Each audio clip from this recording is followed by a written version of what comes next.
Shalom Bapak Ibu Jemaat dikasih Tuhan, kita kembali lagi akan merenungkan firman Tuhan di hari pertama di minggu ini. Mari kita berdoa.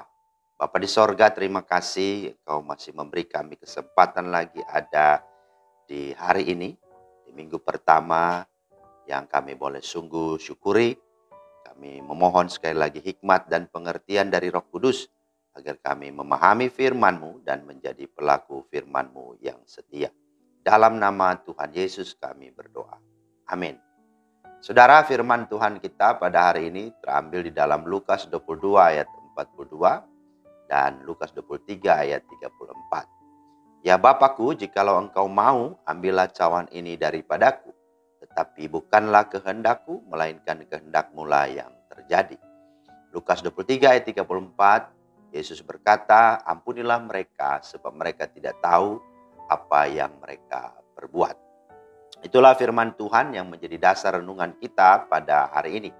Tema kita hari ini adalah menaklukkan diri sendiri. Ada ungkapan yang mengatakan musuh terbesar dan tersulit untuk kita taklukkan atau kalahkan adalah diri kita sendiri. Siapa yang setuju dengan pernyataan ini? Tentu kita semua setuju. Namun sebelum kita membenarkan dan membahasnya, kita perlu ketahui juga bahwa ada musuh yang lebih besar, yang lebih sulit, yang tidak bisa kita kalahkan. Namun Yesus sudah mengalahkannya. Itulah maut.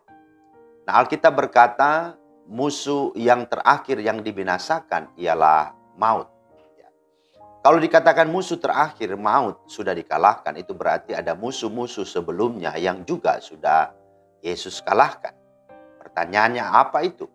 Itulah dosa, keinginan daging, dan iblis. Nah, apa maksud mengalahkan diri sendiri?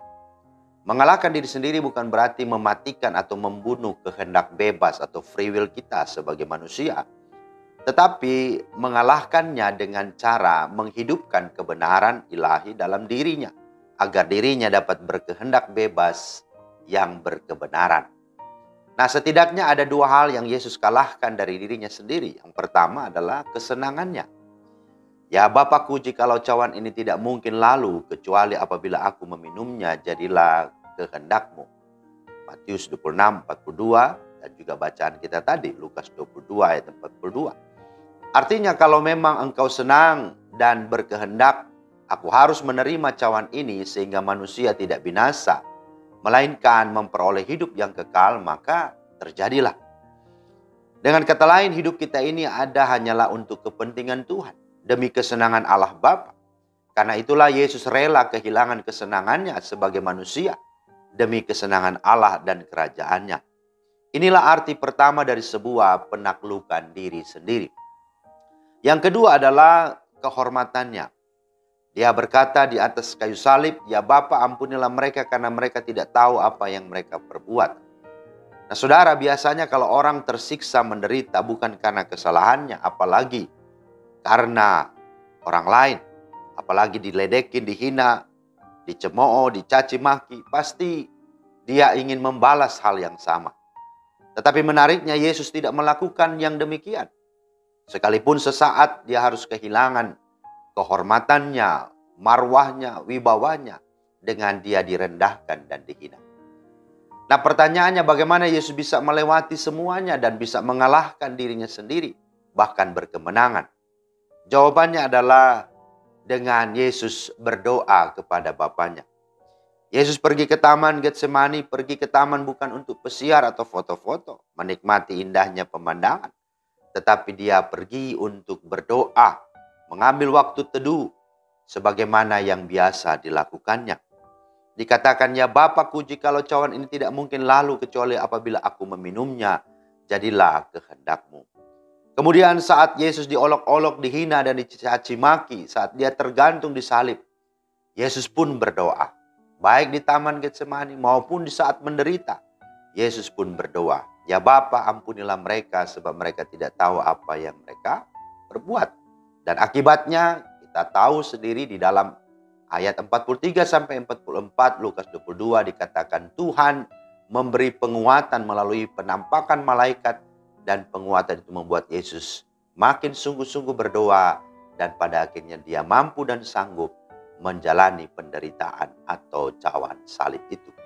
Nah, apa pelajarannya bagi kita? Yang pertama, mengalahkan diri sendiri hanya bisa terjadi ketika kita berdoa, membangun keintiman dengan Bapa. Yang kedua, ketika kita berdoa bukan berarti masalahnya hilang dan selesai. Tidak.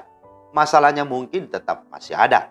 Namun percayalah, kita akan disertai dan diberi kekuatan dengan kesiapan rohani. Serta kita akan dibawa kepada pengalaman-pengalaman iman yang mendalam bersama dengan Tuhan. Dan itu pasti keren, pasti indah adanya.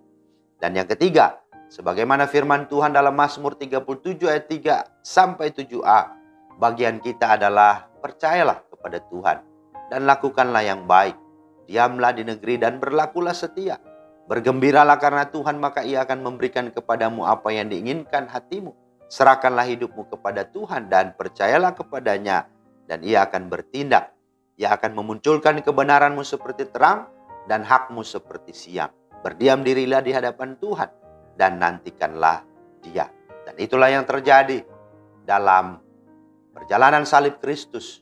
Ketika Dia menaklukkan diri, maka pada akhirnya dunia diselamatkan. Kita semua boleh memperoleh hidup yang kekal, di mana kita percaya dan beriman kepadanya. Amsal 16 ayat 32 berkata, orang yang sabar melebihi seorang pahlawan, orang yang menguasai dirinya melebihi orang yang merebut kota. Karena itu, mari kalahkanlah dirimu sendiri, sehingga engkau akan berkemenangan. Tuhan Yesus menolong dan memberkati kita semua. Amin.